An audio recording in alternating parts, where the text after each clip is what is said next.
What moment did you figure out your relationship was built on a lie? When my wife and I first moved in together, we were both terrible at cooking.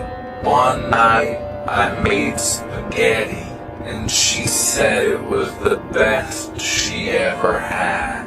I beamed with pride, and from that day on, Spaghetti Tuesdays became a thing.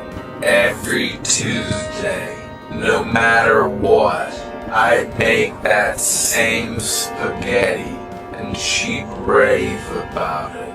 It became our little tradition, and I thought our Spaghetti Tuesdays were sacred. Last week, I was feeling nostalgic